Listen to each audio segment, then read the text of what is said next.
dans le domaine des sens, dans le domaine de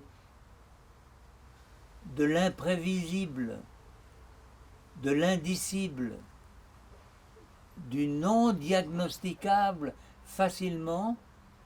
Il y a un univers qui peut être relaté par les émotions que nous proposent nos cinq sens.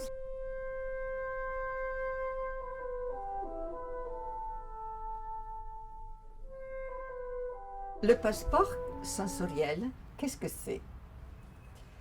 C'est un coffret et à l'intérieur, il y a quelque chose de précieux.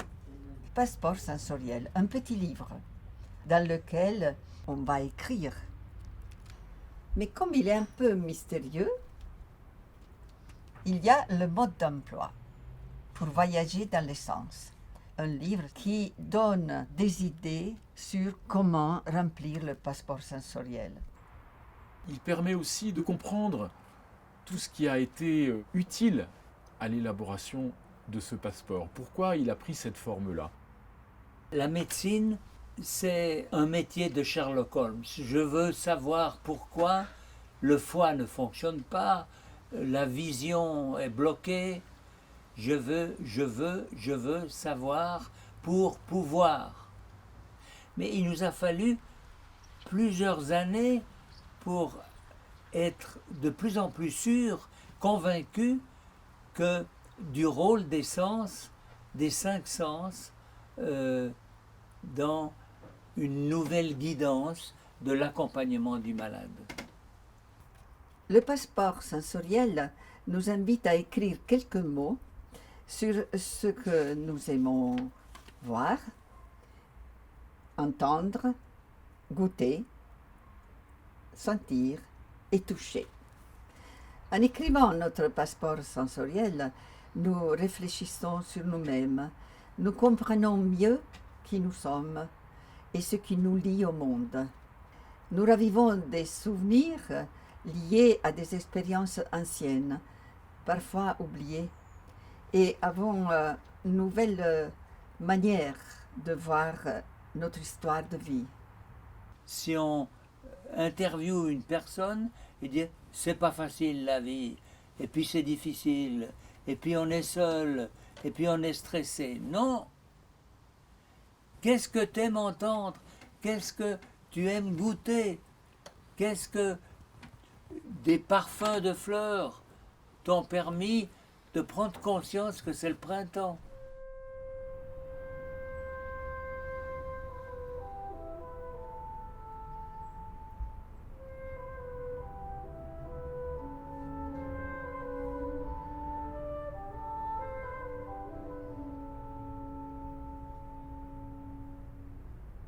Si je ne pouvais pas toucher les choses qui s'offrent à moi, ben, il manquerait vraiment quelque chose. L'odorat. Comment l'odorat, le goût. Une bonne cuisine, on oublie trop souvent lorsque l'on mange ou lorsque l'on boit un bon vin, à quel point nous sommes des êtres favorisés par la nature de pouvoir sentir ces choses-là. À Vevey, chaque fois que je pouvais m'échapper du collège, il y avait un petit bar à tabac qui vendait de la réglisse. Et puis la réglisse aussi, j'aime bien parce qu'il y a une liberté de forme pour cette odeur qui est immense. Depuis l'origine, qui est un bout de bois, jusqu'à des formes élaborées comme la spirale. Et puis, si on doit résumer un peu cette expérience sensorielle, la réglisse, on la sent, on la goûte, on la déroule, on la touche, on la voit, elle est magnifique, elle est un peu lustrée, brillante. Et puis, pour moi, elle est complète. Donc, c'est l'enfance et vraiment la liberté. Parce que chaque fois qu'on sortait, il y avait cette réglisse. Et puis, je crois que je me souviens à peu près que de ça de l'école. La force de ce passeport sensoriel, c'est de nous permettre de nous relier à nous-mêmes et souvent à des racines profondément enfouies, ancrées en nous et qui ne sont jamais très loin. On les croit disparues, elles émergent à la faveur justement d'un sens qu'on stimule, que ce soit une odeur, que ce soit un parfum, que ce soit un goût ou que ce soit une musique. Et souvent, ces racines plongent dans notre enfance. J'habitais, mes parents étaient agriculteurs à la ferme, à la campagne, famille de 12 enfants, et on crottait la maison, forcément. Mes frères, quand ils rentraient des champs, c'était tout crotté partout, c'était sale la maison. Et je me souviens que maman, le samedi, elle faisait cirer les meubles. Et je peux vous dire que j'ai toujours de la bonne cire et que je cire régulièrement mes meubles.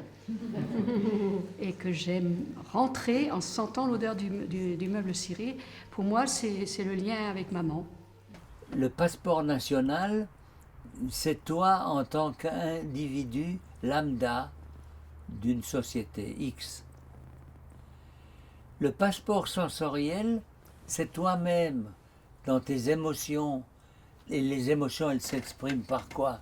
À travers l'expression des 5 sens. La vue, l'ouïe, l'odorat. Et ce passeport, c'est un témoin d'un moment tout au long de ton parcours de vie.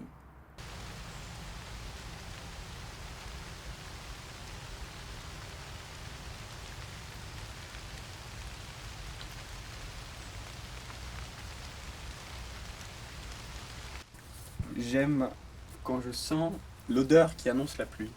En fait, je crois que c'est un peu l'odeur d'humidité, puisque j'aime aussi bien l'odeur de ma cave. En tout cas, l'odeur de ma cave me plonge un peu dans l'odeur de mon enfance, quand j'allais chercher mes skis à la cave. Puis c'est une odeur qui rassure. C'est vrai que tu revis un peu partiellement le moment en écrivant. Et le fait de l'écrire, ça m'a encore plus plongé dans Le souvenir. dans le souvenir. Enfin, pour moi, l'émotion, elle est intimement liée à la mémoire. Enfin, émotion et mémoire, c'est... Les sens, ils sont là pour ancrer, comme tu écris. Tu vois, ancrer, c'est écrire avec de l'encre, ancrer, attacher. Oui, avec une encre, tu veux dire. Avec au une bateau, encre, ouais. oui. Et une impression d'un moment. Le passeport sensoriel s'adresse à tout le monde et à tous les âges. Qu'est-ce que j'aime sentir? Qu'est-ce qui m'émeut? L'odeur de gâteau. On peut en faire un objet très personnel, mais vraiment avec la liberté qui nous est propre. Ce passeport a été envoyé au moment où il y avait le confinement et où visiblement personne ne pouvait voyager. Et il y a une subtilité incroyable dans les circonstances. C'est le fait de se dire, ben voilà, ce passeport, il arrive au moment où on ne peut pas voyager, donc ça veut dire qu'il est vraiment important. Il est important parce qu'il nous montre toutes les alternatives que la vie peut nous apporter dans un moment, même un moment difficile. Je me suis donné comme but de l'écrire, de faire un voyage et d'explorer à travers les sens un tout petit peu ce que j'aimais, comme on dirait un passeport à soi, pour soi et à soi.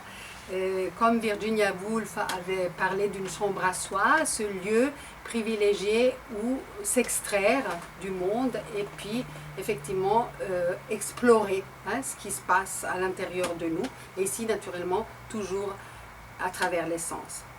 Si je me donne cette peine de réfléchir à ce que représente pour moi chaque sens, eh bien je pense que j'apprendrai à me connaître beaucoup mieux que par d'autres réflexions philosophiques. C'est tellement plus pratique, c'est tellement plus réel, on entre dans le concret. Qu'est-ce que j'aime entendre? Qu'est-ce qui m'émeut?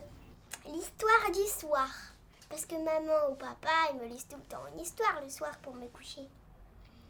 Sans l'histoire du soir, je peux pas dormir, moi. Après, dans quel état ça me met? Je suis contente. Après, d'où ça me vient? Qu'est-ce que ça m'évoque? Ça, j'ai pas rempli parce que je sais pas. Il y a des questions qui peuvent aider à remplir le passeport. Mais il y a aussi des pages qui sont vierges, où l'on peut écrire soi-même une pensée, un poème, un petit texte, faire un collage. Finalement, tout ce qui nous relie à la force de nos sens. J'aime la main très vieille qui caresse en tremblant le front de l'enfant, comme l'arbre penché effleure de ses branches la clarté d'une rivière. J'aime, chez les vieux, leur geste fragile et lent qui tient chaque instant de la vie comme une tasse de porcelaine, comme nous devrions faire nous aussi de chaque instant de la vie. Et en recevant le passeport sensoriel, je me suis dit oui, il faudrait le remplir maintenant, pendant que je peux encore exprimer ce que je ressens, pour que peut-être un jour pouvoir avoir quelqu'un qui me rappelle ce que je sentais et que ça réveille en moi des sentiments et des souvenirs très importants. Nous avons reçu une lettre d'une amie qui nous parle de l'expérience qu'elle a vécue avec sa maman. Le fait d'avoir lu le mode d'emploi pour voyager dans les sens m'a replongé dans la fin de vie de ma mère. Elle n'avait pas l'Alzheimer, mais le résultat était similaire. Un jour, mon fils est venu voir sa grand-mère et s'est mis au piano pour jouer une musique de Schubert qu'elle avait jouée dans sa jeunesse et qu'elle aimait beaucoup. Tout de suite, elle s'est levée, s'est mise au piano avec lui et a commencé à jouer aussi. Je suis d'accord avec vous que les sens sont très importants pour éveiller en nous nos mémoires de notre jeunesse jusqu'à nos jours d'aujourd'hui. Et toi, grand-papa, qu'est-ce que tu aimes voir? J'aime bien voir, par exemple, devant notre maison, on a en bordure de larves tous ces arbres qui font une espèce d'écrin tranquillisant. Et puis alors il y a un nombre de vers.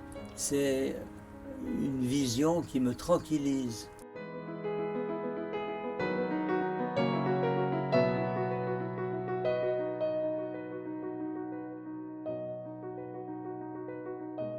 Nous vous souhaitons de très beaux voyages au pays des sens.